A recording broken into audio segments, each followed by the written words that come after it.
사연살롱을 찾아주셔서 감사합니다. 저는 40대 후반의 여성입니다. 남편이랑 결혼한 지는 벌써 20년이 좀 넘었네요. 결혼 전에도 물론 이런저런 일은 많았지만 결혼하고 나서는 다들 결혼이 인생 이막이라고 하는 이유가 있구나 싶을 만큼 정말 많은 일들이 있었던 것 같아요. 결혼 전에는 비교적 평온하고 오르막 내리막이 적었던 반면 결혼하고 아이가 생겨 내 가정을 이루자 그전에는 상상도 못했던 다양한 이유로 풍파가 생기더군요. 그래도 그나마 다행인 건 외부적인 풍파를 제외하면 가정 안에서 일어나는 내부적인 풍파는 비교적 거의 없었다는 점이었어요. 40대가 되고 나니 이런저런 그들만의 이유로 갈라서는 부부도 꽤 많이 봤고 생각보다 가정의 형태가 굉장히 다양해지더라고요. 20, 30대는 참았다가 40대가 되니 안 맞는 부분을 서로 참고 살던 게 터져서 헤어지는 부부가 참 많더라고요. 그러는 와중에도 저희 부부는 딱히 큰 갈등 요소라는 게 없었고 어디 가서 이야기할 만한 시댁 문제라는 것도 딱히 없었어요. 참 운이 좋았던 거죠. 그래서 사실 저는 이런 채널이 있는 줄도 몰랐어요. 생각보다 시댁이나 남편과의 갈등이 심한 집이 많다는 걸 뒤늦게야 알게 되었죠. 사람 마음이 참 간사하다고 평화로울 땐 관심도 없던 이런 종류의 이야깃거리가 저에게 해당이 되기 시작하니 문득 다른 분들의 사연도 궁금해지면서 이 채널을 알게 되었어요.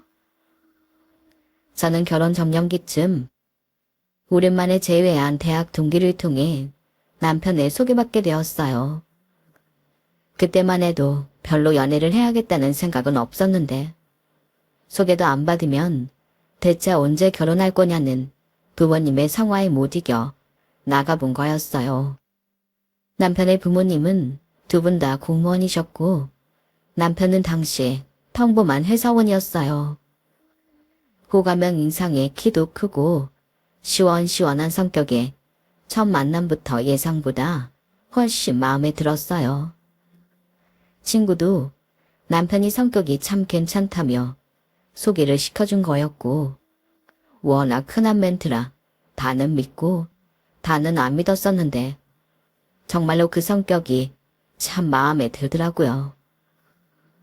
애매하게 사람 헷갈리게 하는 것도 없고 한번 이거다 싶으면 직진하는 성격에 아니다 싶으면 미련 없이 털어버리는 스타일이더라고요. 저는 우유부단하거나 아무런 목적 없는 사람을 싫어하는데 목적이 생기면 끝까지 밀어붙이는 끈기에 성취욕까지 있는 사람이라 몇 번 만나보지 않았음에도 확 끌렸고 다행히 남편도 마찬가지였던 모양이에요. 저희는 4번의 만남 끝에 정식으로 교제를 시작했어요. 나이가 나이인 만큼 자연스럽게 결혼을 전제로 한 만남이었죠. 요즘에 이런 말을 하면 좀 시대착오적이라고 생각할 수도 있겠지만 그때 당시 제 꿈은 현모양처였어요. 제가 어렸을 때는 지금만큼 여성분들이 대학을 대부분 졸업하거나 직업을 갖고 일하는 분위기는 아니었거든요. 그렇다 보니 많은 여자들이 현실적으로는 좋은 남편 만나서 시집 잘 가는 게 최고라고 여기던 때가 있었지요. 저는 저희 엄마처럼 사는 게 꿈이었어요. 아직까지도 제 인생에서 가장 큰 복이라고 할 수 있는 건 저의 부모님이라고 할 수 있거든요.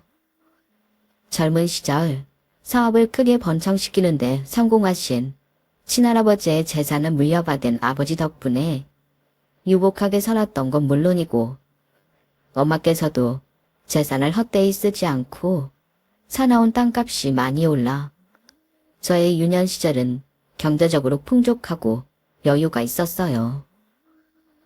아버지도 대기업 임원까지 열심히 일하셨고 어머니는 그런 아버지를 내조하시면서 저희 가족은 화목하고 평화로웠죠. 유일한 흠이 있다면 제가 어렸을 때는 남아선호 사상이 강했던 때라. 제 위에 있는 오빠가 부모님의 기대와 사랑을 좀 독차지하는 면이 있었어요. 그래도 막내고 딸이라고 많이 예뻐해 주시고 사랑도 많이 주셨지만 그 시절 분위기상 아무래도 아들과 딸은 대접이 다를 수밖에 없었던 것 같아요.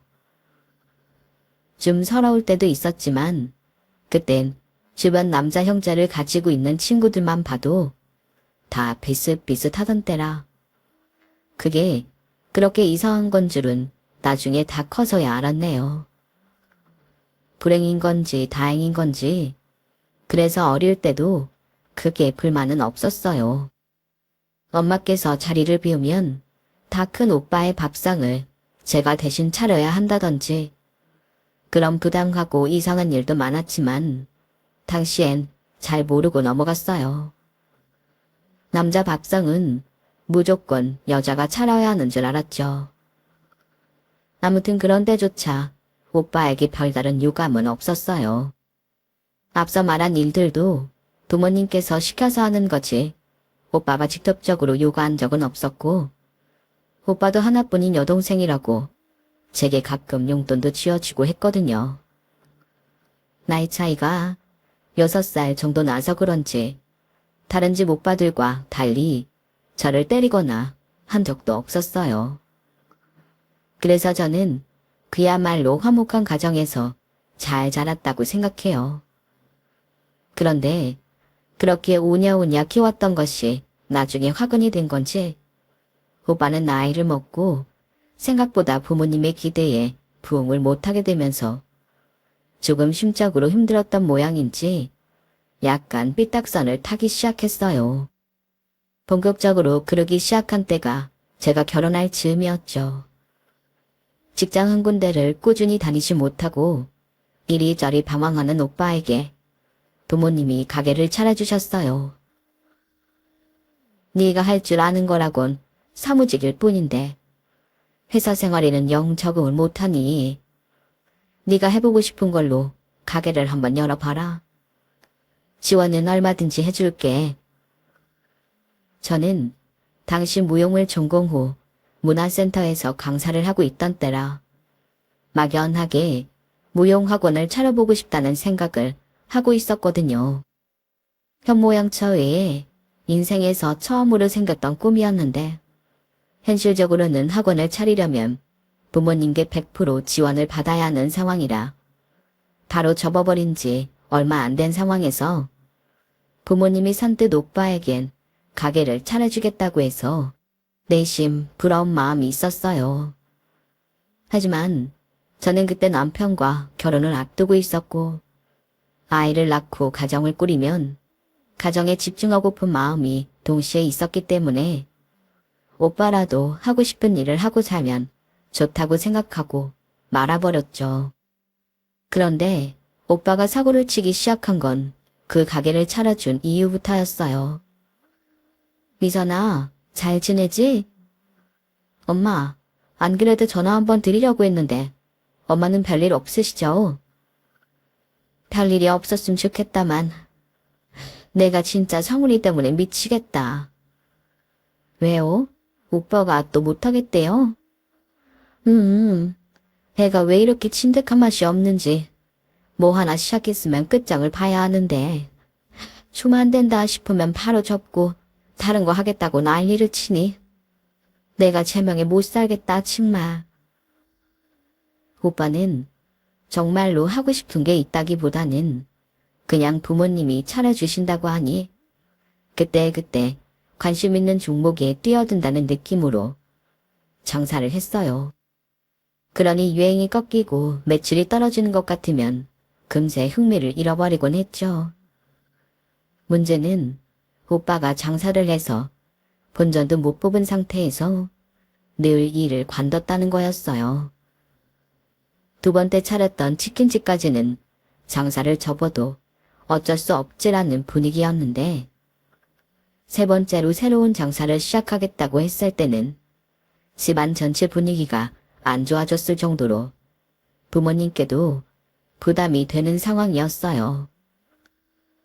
처음에는 철없는 오빠의 방황 정도로 생각했던 저도 그때는 오빠의 나이나 부모님의 연세, 노후 등이 신경 쓰이기 시작하더라고요. 저희 가족 모두 더 이상 오빠가 변덕 부리면서 돈을 새나가게 하지 않고 이제 그만 적당한 일 찾아서 본인 밥벌이라도 잘 해먹고 살았으면 기도하는 심정으로 바랬어요.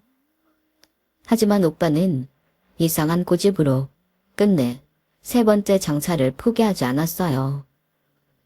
가족들 모두가 환장할 노릇이었죠. 아, 엄마, 이번엔 진짜 잘 된다니까요. 요즘 대왕 카스테라가 얼마나 잘 되는데.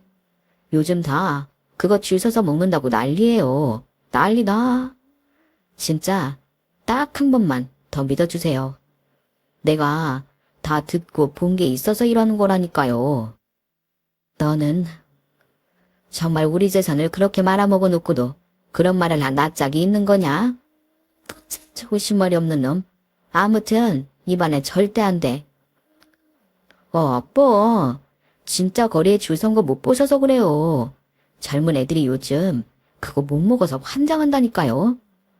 이번에 떼돈 벌면 진짜 효도할게요. 그동안 말아먹은 돈도 다 갚고요. 네? 나이값 못하는 오빠의 투정에 부모님은 두 손 두 발 다 드셨어요? 저도 반대하고 싶었지만 부모님의 판단이니 더 말을 얹기가 애매하더라고요. 그래, 이번이 진짜 마지막이야. 더는 너한테 경제적으로 투자 못한다. 우리가 죽을 때 돼서 재산 물려주는 게 아닌 이상 더 이상은 안 돼. 알겠어? 마지막 기회라고 신신당부를 하긴 했지만 사실 저희 가족 모두 알고 있었어요. 오빠가 이번 장사 역시 제대로 할 리가 없다는 걸요.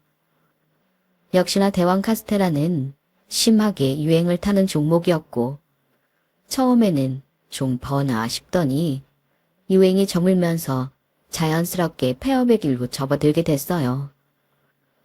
3번 연속 장사가 실패하자 저희 부모님은 손실이 이만저만이 아니셨어요.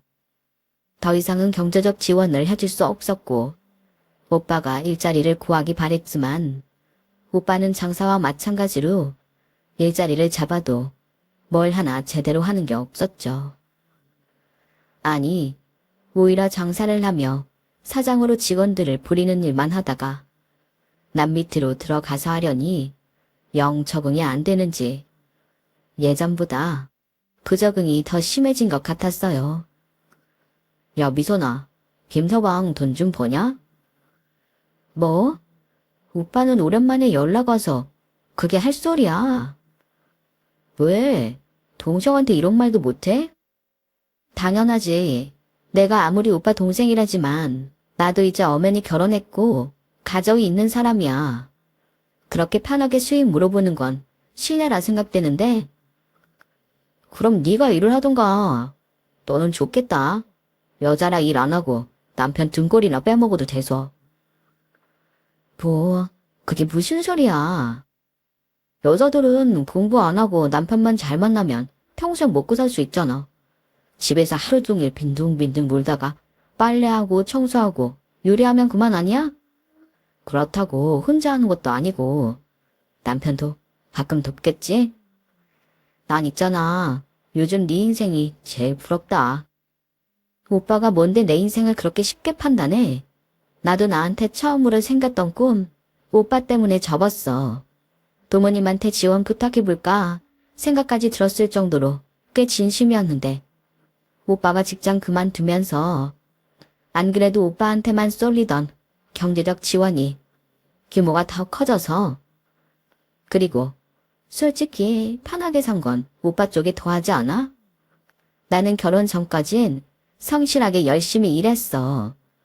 결혼하고는 나도 그렇지만 남편도 내가 육아에 집중하기 원해서 일을 그만둔 거고 오빠는 어릴 때부터 엄마 아빠가 잘못을 해도 오냐오냐 실수를 해도 오냐오냐 하고 방 청소를 스스로 해본 적도 밥 한 번 제 손으로 차려 먹어본 적 없지?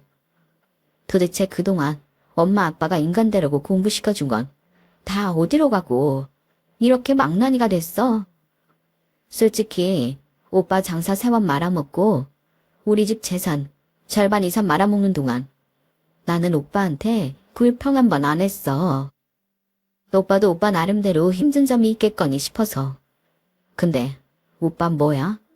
내가 어떻게 지내는지 관심도 없으면서 싫은 소리 좀 했다고 대뜸 내 인생이나 비난하고? 오빠가 그러고도 오빠야? 그러고도 인간이야? 그래, 부모님이 오냐오냐 키워서 내가 이렇게 된 거야. 근데 뭐 부모님이 마냥 오냐오냐만 하신 줄 알아?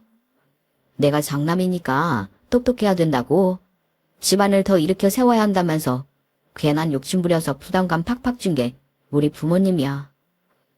너는 막내니까 예쁨만 받고 자라서 모르겠지만 그런 부담감이 날 얼마나 병되게 했는지 네가 알기나 해?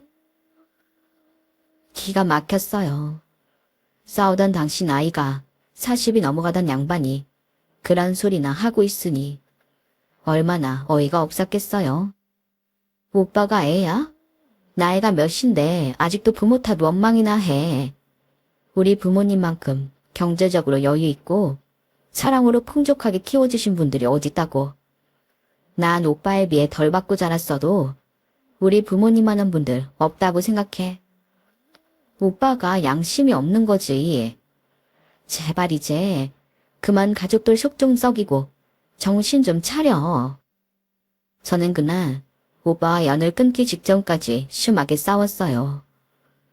정말 이 인간이랑은 다시는 상동을 하지 말아야 하나 생각하니 정말 우울하더라고요. 누구보다 화목한 가정이었는데 어쩌다 이렇게 된 건가 싶었어요. 따지고 보면 저나 부모님이나 아무도 잘못한 건 없는데 왠지 오빠가 저렇게 망가지고 나니 잘못한 것 같은 기분이 들더라고요. 괜한 죄책감인 걸 알면서도 오빠만 생각하면 기분이 울적했죠. 그럴 때마다 절 위로해 준 건 다름 아닌 남편이었어요. 형님도 너무 힘드시니까 그러신 거겠지. 당신한테 한 말이 다 진심은 아닐 거야. 원래 사람이 본인이 힘들 때 가장 비겁해지잖아. 형님도 좀 안정을 되찾으면 금방 괜찮아지실 거야. 원래 그렇게 나쁜 분은 아니었다며. 그런 거겠지? 정신 차려보니 오빠가 너무 많이 달라져 버린 느낌이라 너무 마음이 안 좋아. 힘든 시기니까 그럴 수 있지. 이럴 때일수록 우리가 휘둘리면 안 돼. 우리까지 형님을 등지면 형님께서 얼마나 외로우시겠어. 이미 오빠와의 다툼으로 마음이 상한 터라 남편의 말이 크게 와 닿지는 않았지만 그래도 가족은 가족인지라 나쁘게만 말하지 않는 남편이 내심 고마웠어요.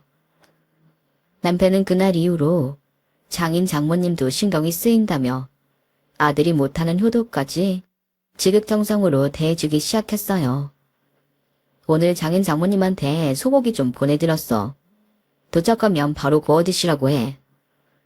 응? 오늘 아무 날도 아닌데? 갑자기? 뭐 꼭 무슨 날이어야 선물 보내나? 맛있는 고기 든든하게 드시라고 보낼 때도 있는 거지. 여기에 깜짝 선물 보내면 기분 좋잖아.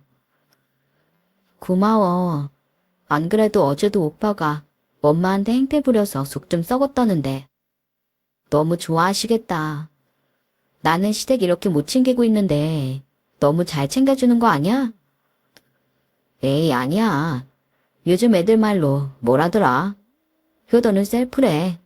우리 부모님은 내가 알아서 챙길 테니까 당신은 아무 걱정 말어. 당신은 당신 가족 신경 쓰기도 바쁘잖아. 고마워, 여보.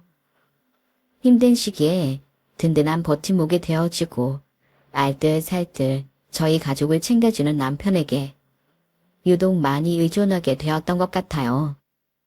그땐 정말 결혼하길 잘했다는 생각을 다시 한번 하게 됐던 것 같아요. 오빠와의 사이는 소원해졌어도 남편과의 사이는 돈독해졌죠. 저희 부모님 역시 아들의 부재를 사위가 채워준다고 생각하셨던 것 같아요. 누구보다도 아들에게 기대가 많으셨던 두 분이니 그럴만도 했어요. 번듯한 직장, 세심하게 챙겨주는 다정함 등 부모님께서 원했던 아들상이 다름없는 저희 남편이었거든요. 사돈께서는 어쩜 이렇게 자식을 잘 키우셨을까? 우리 아들도 김서방 반의 반만이라도 닮았더라면 참 좋았을 텐데. 내가 아들한테 못 받은 효도를 김서방한테 다 받아. 그래서 좀 살 것 같네. 숨통이 트여. 고맙네 김서방. 그러게 말이야. 나도 어디 가서 아들 자랑은 못해도 사위 자랑은 할 말이 많아. 어쩜 이렇게 처가한테 잘할까? 요즘 같은 세상에 정말 김서방 같은 사위 없어. 저 녀석은 애지중지 키워놨더니 어찌 저리 부모 속만 까맣게 석이는지 몰라. 형님도 마음 잡으시면 금방 괜찮아지실 거예요. 장인장모님, 그때까지만 조금 참고 기다려주세요. 그동안 저희가 더 잘할게요. 어쩜 말도 이렇게 예쁘게 해? 솔직히 말하면 처음에는 김서방이 우리 집보다 조금 없는 환경에 부모님 지원도 못 받는다고 해서 결혼시키기 좀 망설였는데 역시 그때 그냥 결혼시키길 잘했어. 우리는 김서방 하나 보고 결혼 허락한 거다. 어려운 환경에서도 참 사람이 훌륭하게 바르게 컸어. 우리 성훈이는 풍족하게 키워놓으니 아주 망나니가 다 됐는데 자꾸만 비교해서 미안한데 김서방만 보면 자꾸 우리 성훈이가 떠올라. 아들 가진 부모 마음이 다 이런가 봐. 김서방이 이해 좀 해주게. 저놈 저러는 게 안타까워서. 이해하죠 장모님. 언제든 힘든 일 속상한 일 있으시면 털어도 오세요. 아니 글쎄 어제는 저 활간한 성격에 아직도 친구로 남아있는 건지 새벽까지 술을 마시고는 집 비밀번호를 잊었다고 문을 쾅쾅 두드려대는 거야. 우린 무슨 일이 있는 줄 알고 간밤에 얼마나 놀랐겠어? 근데 술 냄새 펄펄 풍기면서 한다는 말이 재산은 다 자기 쪽으로 물려주라는 거 있지. 미선이네 부부는 자기보다 잘 사니까 주지 말라면서. 내가 진짜 살다 별 황당해서 말도 안 나오더라고. 그러니까 아무리 내 자식이라지만 우리도 사람인지라 저놈한테 몇 년을 내리시살리고 나니 자 곱게만은 보이지가 않아. 저놈한테 쏟아부은 게 얼만데 저놈 효도는커녕 불어나 신나게 자지르고 있으니 곱게 봐줄래도 그게 힘들어서 말이야. 우리가 바보도 아니고 저놈한테 더 이상 줄 돈은 없어. 우린 투자할 만큼 투자했거든. 우리 착한 딸은 지 오빠에 비해 뭐 받은 거 하나도 없는데도 불평불만 없이 이렇게 잘 사는 거 봐. 기특해 죽겠다니까. 우리 남은 재산은 다 미선이한테 줄 거야. 우리도 사람인데 우리한테 잘하는 자식한테 주고 싶지. 안 그래? 맞아. 저놈 자식한테 줄 재산 있으면 차라리 우리 김서방을 주는 게 낫겠다니까. 우리가 재산 안 주겠다니까 길길이 날뛰면서 집에 있는 물건 다 때려 부수는 정신나간 놈한테 주느니 야무지고 똑똑하고 우리한테 잘하는 김서방한테 주는 게 낫지. 아, 너무 과찬이세요. 저는 그냥 사위로서 해야 할 도리를 하고 있는 것 뿐인데요. 사위라고 누가 이렇게 다 잘해? 다른 집 얘기 들어보면 다들 처가 재산에만 관심 있지 막상 잘하지도 않고 장인 장모 보기는 우습게 한다던데. 김서방은 결혼하고 한 번도 내가 그런 꼴을 못 봤잖아. 솔직히 처음 김서방이 우리 집 놀러 왔을 때 식사하고 딱 손 걷어붙이고 설거지하는 거 보고 엄청 놀랐다니까. 그러게 사위는 백년 손님이라고 보통은 거실에서 빈둥거리다 집 가는 게 옛날엔 당연했거든. 근데 주위에 물어봐도 그런 사위 김서방밖에 없더라. 우리가 아들복은 없어도 사위복은 있나 봐. 자식이 둘인데 둘 중 하나라도 잘 살면 됐지. 우리가 참 고맙게 생각하고 있다는 것만 알아도 김서방. 감정 표현에 있어서는 다소 무뚝뚝한 아버지까지 그렇게 적극적으로 애정을 하시는 걸 보고 나니 새삼 남편이 잘하긴 하는구나 싶더라고요. 남편이 친정에 이렇게 잘하는데 저라고 마냥 가만히 받고만 있을 순 없었어요. 저도 시댁에 배로 자라게 됐죠. 참 운 좋게도 그 시절 뭐든 부려먹으려고 했던 전형적인 시부모님과는 다르게 저희 시부모님은 저를 남의 집 귀한 딸 대하듯 해주셨지만 그걸 누리기엔 남편이 저희 집에 하는 게 있다 보니 편하게만 있기가 영 마음이 찜찜하고 힘들더라고요. 그래서 시댁에 가면 괜히 없는 일도 만들어서 하곤 했던 것 같아요. 돈을 버니 경제적으로도 많이 베풀 수 있는 남편에 비해 저는 남편에게 생활비와 용돈을 받아 쓰던 입장이다 보니 경제적으로 베풀기보단 실질적인 노동으로 해드릴 수 있는 게 더 많았거든요. 시부모님께서도 나이가 드셔서 집안일을 꼼꼼히 하기 힘들어 하시는 경향이 있으셔서 가면 꼭 냉장고 정리나 안 입는 옷 옷장 정리, 살고 계신 주택 앞마당에 무정하게 난 잡초 제거 등 제가 도울 수 있는 건 최대한 돕다가 왔어요. 아무도 해달라고 시킨 적 없었지만 제가 뭐라도 해드리고 싶어서 스스로 했던 일이었어요. 남편이 고마워서 시작했던 일들이었는데 아이러니하게도 남편은 저희 집에서는 뭐든 손 걷어붙이고 나서서 하면서 시댁에만 오면 양반다리하고 앉아 제가 일을 하든 뭘 하든 쉬기만 하더라고요. 물론 저도 남편을 위해 하는 일이다 보니 남편이 많이 돕길 바란 건 아니었지만 가끔 생각했던 것보다 노동량이 있어 제가 버거워할 때조차 쳐다보지 않더라고요. 그래도 본인 부모님 돌봐드리는 일인데 이렇게까지 모른 척하는 게 조금 제 딴엔 이상하게 느껴져서 한 번은 물은 적도 있었어요. 여보, 근데 당신은 왜 시댁에만 오면 쉬기만 해? 우리 집에선 그렇게 싹싹하게 나서서 하면서 시댁 오면 유독 말수도 적어지는 것 같고 어머님 아버님이 당신이 우리 집에서 어떻게 하는지 알면 서운해하시겠다. 에이 뭘, 나 원래 집에서는 무뚝뚝한 아들로 커워서 별 생각 없으실걸.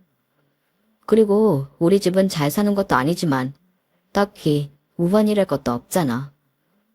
우리 누나도 결혼해서 평범하게 잘 살고 있고 우리도 속 한 번 썩인 적이 있나? 살아보니까 속 안 썩이고 조용히 사는 게 최고의 효도야. 장인 장모님 댁은 형님 때문에 속 썩고 있으니까 신경 쓰여서 더 잘하려고 하는 거지. 우리 집은 그렇게까지 신경 안 써도 돼. 그래도 나 참 우리 부모님인데 왜 당신이 그렇게 울썽이야. 내가 괜찮던데. 그리고 내가 장인어른 댁 가면 그렇게 힘들게 일하고 돈 쓰다오는데 우리 집 왔을 때라도 좀 편히 쉬어야 하지 않겠어? 여기서 안 쉬면 내가 어디 가서 쉬어. 그냥 우리 부부가 잘하고 있는 거야. 각자 집에 잘하는 것도 좋지만 서로 상대방 집에 잘하는 게 그림이 좋지. 당신한테도 고맙게 생각하고 있어. 남편의 진심이 궁금해 물어본 거긴 했지만 내심 좀 도와달라고 떠본 말이기도 했는데 남편은 전혀 도와줄 생각은 없어 보였어요. 그래도 순수하게 남편을 위해 하는 일들인데 남편이 도와주길 바라는 것도 웃긴 것 같아서 그냥 묵묵히 제 할 일을 했죠. 시부모님은 저에게 딱히 일을 시키지도 않았지만 제가 이런 걸 도와드린다 해서 고마워하시는 분들도 아니고 조금 당연하게 생각하는 경향이 있어 살짝 지치긴 했지만 남편이 아닌 척하면서도 제 부모님께 잘 해드리는 걸 보고 좋아하는 것 같아 멈출 수가 없었어요. 저도 남편이 지금처럼만 저희 부모님께 변치 않고 잘했으면 좋겠다 싶었거든요. 그렇게 훈훈한 줄로만 알았던 쌍방 대리 효도는 그래도 꽤 오랫동안 지속이 되었어요. 어느 날 갑자기 남편이 제게 조금 불편한 질문을 하면서 그 평화에 균열이 가기 시작했죠. 여보, 근데 장인어른 재산이 얼마나 남으신 거야? 응? 그건 왜? 형님이 많이 말아먹으셔서 별로 안 남아있으신 줄 알았는데 딱히 돈이 부족해 보이시지도 않고 자꾸 잘나는 자식한테 재산을 줄 거라는 식으로 말씀을 하시길래 아, 아마 오빠가 많이 말아먹긴 했어도 할아버지한테 받은 부동산 재산이 많아서 노후 자금 걱정 같은 건 없으실 거야. 아마 우리한테 물려준다는 것도 그거 같고. 그래? 그게 정확히 어떻게 되는데?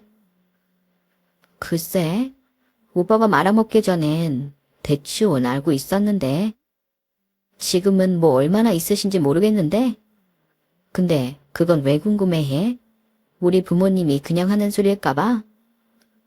아니. 그냥 궁금할 수도 있지. 왜 그래? 하. 남편이 어색하게 웃는데 뭔가 기분이 묘하더라고요. 처음으로 제게 말하지 않은 꿍꿍이가 있는 듯한 얼굴을 하고 있었거든요. 그래도 이렇게 나름대로 긴 세월 동안 잘하는 건 힘든 일이기 때문에 남편이 엉뚱한 마음을 먹고 있다고 생각하기는 좀 어려웠어요. 그런데 사람 마음이 참 간사하게도 그날 그렇게 저희 부모님 남은 재산에 꼬치꼬치 캐물었던 게 그 뒤로 자꾸만 생각이 나더라고요. 부모님께 잘하는 모습을 보면서 혹시 재산 때문에 잘하나?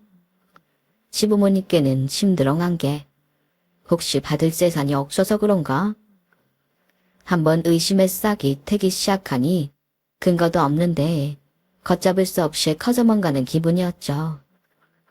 하지만 그런 의심도 남편의 진심 앞에 무너져 버리는 듯한 사건이 있었어요.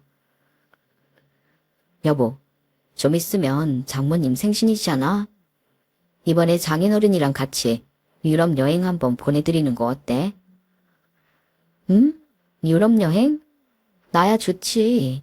근데 당신 괜찮겠어? 내가 괜찮고 말고 할 게 어딨어. 저번에 같이 TV 보는데 프랑스 나오는 거 보고는 젊은 시절에 갔던 유럽 얘기를 막 하시는 거야.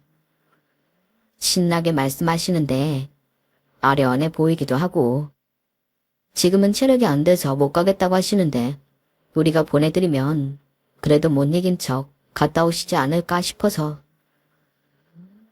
나는 시부모님한테 여행도 못 보내드리는데 정말 고마워 여보.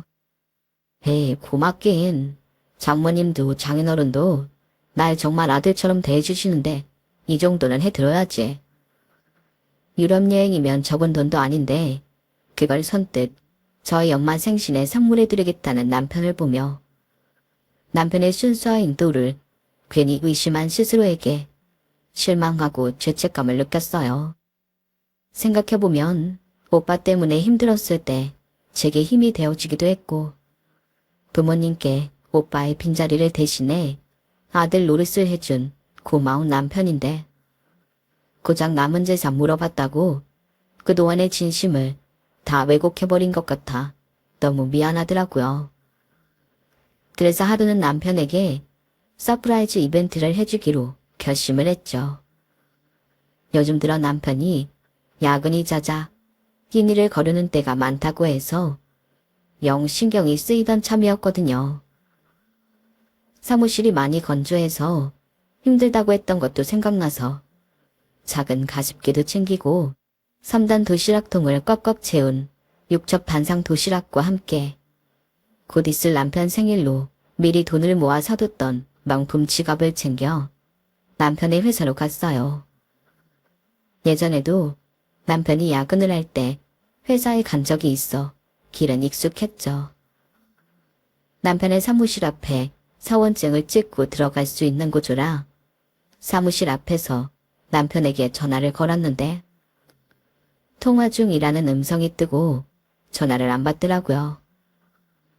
조금 있다가 전화하려고 기다리는데 남자 화장실 쪽에서 익숙한 목소리가 들려왔어요. 어어, 그니까. 야, 니네도 처가가 재산 좀 있는 것 같은데 잘 좀 해. 우리가 백날 이렇게 쎄 빠지게 돈 벌어봤자 모이는 건 없다니까. 티끌 열심히 모아봤자 대대손손 물려받는 재산만 못해. 처가가 좀 못 같아도 그냥 네 자아는 없다 생각하고 추성을 바쳐. 그렇게 해서 재산 받아내면 앞으로가 편한데 그것도 못 참냐? 니네는 적어도 짜증나는 망나니 형님 같은 사람도 없잖아. 내가 그 인간 때문에 진짜 몇 번을 포기할 뻔한 줄 알아? 아, 진짜 맨날 나한테 전화해서 돈 빌려달라는데 죽여버리고 싶더라. 그래도 장모님한테 말하니까 그냥 자기 돈 주라대. 그래서 다행이었지. 그래서 장모님 돈으로 그 인간 돌려막게 했잖아. 그리고 그 짓 할 때마다 미안하다고 나한테 덤으로 돈도 100만 원씩 줬다니깐. 대박이지. 아들 잘못 키워서 사위한테까지 피해줘서 미안하다고. 아내는 당연히 모르지. 비밀로 해달라는데 당연히 비밀로 해드려야지. 아내가 알아서 좋을 게 뭐 있어.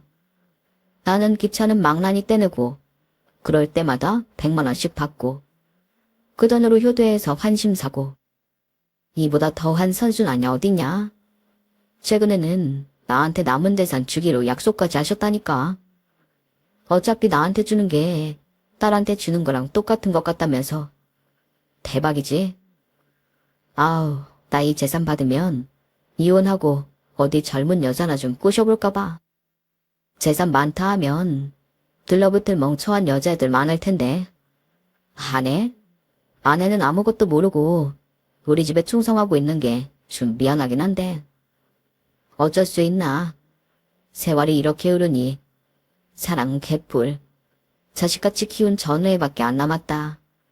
도도 뭔지 알지? 나 두고 봐라. 이번 여행만 끝나고 돌아오면 그 집안 재산 다 내 거 된다. 이번엔 마음 확실히 굳히시라고 내가 그동안 받은 돈 모아놨다가 확 푼 거야. 이 돈이 더 큰 사랑으로 돌아올게. 너무나도 분명해 보이거든. 형님 하는 거 잘 봐놨다가 너도 써먹어라. 이거 어디서 돈 주고도 못 들을 깡이야. 화장실에서 들려온 저질스러운 대화의 주인공은 다름 아닌 남편이었어요. 처음엔 믿을 수가 없어 제 귀를 의심했지만 길어지는 통화에 거듭 반복되어 들려오는 목소리는 의심할 여지 없이 제 남편이었죠. 남편의 입에서 나온 말들은 하나같이 제가 알고 지내던 남편과는 정말 다른 사람 같았어요. 뒤늦게 밀려오는 배신감에 저는 정말 기가 막히고 팔짝 뛰겠더라고요. 혈압이 급상승해 당장이라도 쓰러질 것만 같았어요. 저는 남편이 나오기만을 기다렸어요. 남편은 신나게 떠들던 통화가 끝나자 손을 씻고 나오더군요. 제가 어두운 복도에 우두커니 앉아있는 걸 본 남편이 소리를 질렀어요. 여보, 이 시간에 여기 어쩐 일이야? 어쩐 일이긴. 난 네가 그딴 생각 품고 있는 줄도, 우리 부모님 돈으로 효도하면서 환심 사고 있는 줄도 모르고 너무 고마워서, 당신한테 너무 고마워서 얼마 안 남은 당신 생일 미리 챙겨주려고 이렇게 다 준비해 왔는데. 이 나쁜 자식아, 네가 그러고도 사람이냐? 너는 편하게 우리 부모님 돈으로 효도할 때 나는 다 몸으로 일일이 뛰어가며 지극정성으로 잘해드리려고 했던 난 어쩔 건데. 살다 내가 너처럼 앞뒤 다른 인간은 처음 본다. TV에 나와도 소름 돋을 캐릭터가 내 남편이라니. 우리 부모님이 재산 준다 하니까 정말 다 네 거 같디? 내가 당신 실체 다 밝힐 거니까 꿈도 꾸지 마. 아이 참, 여보 왜 그래? 남자들끼리 가오 잡겠다고 한 대화야. 자식이 자기는 적어도 꽤 잘 산다고 은근 자랑하잖아. 그래서 한 소리야. 응?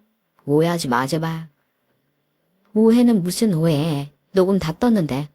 한번 앉아서 같이 들어볼래? 오해인지 아닌지?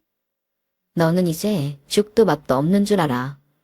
사람이 어떻게 이렇게 겉과 속이 다르니? 이런 소름 돋는 인간. 너 같은 인간한테 속아서 아들처럼 예뻐한 우리 부모님이 불쌍하다. 어? 여보. 근데 뭘 그렇게 싸들본 거야? 그 명품 로고는 뭐야? 넌 이 와중에도 이게 궁금하냐? 원래 너한테 줄 생일 선물이었다. 이제 아니지만. 너는 이거나 주워 먹던가.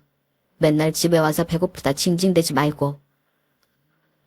저는 뻔뻔하게 명품 봉투를 가리키는 남편의 머리 끝까지 화가 나서 도시락통을 남편 몸통에 던져버렸어요. 단단한 데다 3단 도시락이라 크기도 크고 무게도 꽤 돼서 남편은 억소리를 내며 휘청거렸어요. 도시락통이 던져지면서 뚜껑이 다 열리는 바람에 남편 수트는 음식물 범벅이 됐죠. 저는 그 길로 소리치는 남편을 뒤로하고 집으로 와서는 남편이 자주 입는 옷가지와 물건들을 대충 짐가방에 챙겨 집 밖에 던져놨어요. 집 비밀번호는 바꿨고요. 남편의 실체를 알게 됐는데 같은 집에 있고 싶은 마음이 전혀 안 들더라고요. 저희가 살고 있던 집도 저희 엄마 명의의 집이었기 때문에 나가도 남편이 나가야지 제가 나갈 이유는 없었거든요.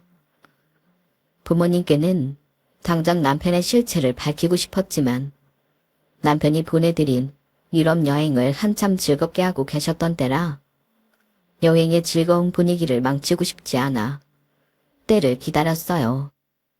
여행을 다녀오신 뒤에는 제가 구구절절 녹음했던 걸 들려드릴까도 생각했지만 너무 충격을 받으시거나 기분이 많이 상하실까봐 차마 그러지 못하겠더라고요. 아들이 속 썩이는 것만으로도 힘들어하셨는데 믿었던 사위가 배신했다는 생각은 안 하게 해드리고 싶은 마음이 커서 성격 차이로 헤어지고 싶다고 말씀을 드렸어요. 부모님은 처음에는 아쉬워하며 말리긴 하셨지만 제가 불행한 건 바라지 않는다고 하셨어요. 어떤 길을 택하든 제가 스스로 행복해지는 길을 택하라고 응원해 주셨죠. 저는 깔끔하게 이혼하고 싶었지만 남편이 합의 이혼을 해주지 않아 소송까지 가게 됐어요. 이혼하고 싶지 않은 이유도 어쩌면 저희 집에서 떨어질 콩고물이 없어질까봐 그러는 게 뻔히 보여서 참 역겹더라고요.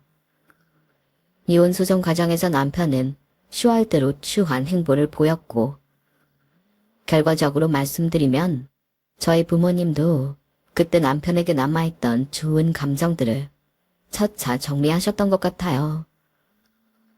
아무리 사위가 백날 잘해봤자 부모님 팔은 안 오르고 뭐 든든한 딸의 편에 서주셨죠. 소송 과정에서 부모님도 뭔가 이상한 점을 느끼셨던 것 같아요. 부모님께서는 그동안 잘 지내왔는데 왜 이렇게까지 하냐. 내 딸이 괴롭다는데 그만 서로 힘들게 하지 말고 놔주자고 여러 번 남편을 설득했지만 남편은 이혼하면 더 이상 장인 장모님을 못 뵙지 않냐는 등 이상한 말로 저희 부모님을 설득하려고 했어요. 저희 부모님은 정 그렇다면 우리끼리 얼굴이라도 가끔 보고 지내면 되지 않느냐 했지만 남편이 이상하게 고집을 부리니 얘가 뭔가 꿍꿍이가 있는 놈이었구나. 어렴풋이 알아채신 것 같아요. 아무리 장인댁이 좋아도 아내가 싫다는데 장인댁과 연이 끊어질까봐 이혼을 안 해주는 것만큼 이상해 보이는 게 어딨겠어요. 남편이 컨셉을 잘못 잡아도 한참 잘못 잡았던 거죠.